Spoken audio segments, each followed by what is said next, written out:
Welcome to our exploration of knee motions and their connection to ACL injury risk. To start, imagine you and a classmate using a goniometer, a simple tool for measuring joint angles to observe how the knee moves. Without worrying about technical terms, you might describe the motions as bending forward, turning in, or moving out. This hands-on approach helps you notice the natural range of knee movement in everyday language. By recording these baseline measurements, you set the stage for deeper understanding. This initial step is all about observation and curiosity, allowing you to connect with the mechanics of your own body before diving into the science behind it. Next, we'll add structure and terminology to these observations, building a bridge from simple description to biomechanical analysis. Now let's take those same knee movements and analyze them with biomechanical precision.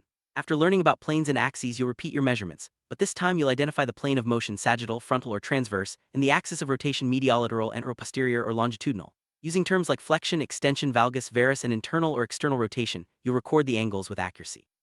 For example, flexion in the sagittal plane typically poses little risk to the ACL, while valgus stress in the frontal plane or internal rotation in the transverse plane can significantly increase ACL strain. By comparing your technical results to your earlier descriptions, you'll see how structured terminology brings clarity and helps pinpoint risky movements. This step transforms simple observation into actionable knowledge. Finally, let's reflect on why these measurements matter. Understanding which knee motions place the ACL at higher risk, like valgus stress or internal rotation, can inform safer movement patterns in sports such as basketball or soccer. Accurate measurement and clear terminology are crucial not only for injury prevention but also for rehabilitation and biomechanical research. By translating everyday observations into structured data, you empower clinicians, coaches, and engineers to develop better training, treatment, and injury prevention strategies.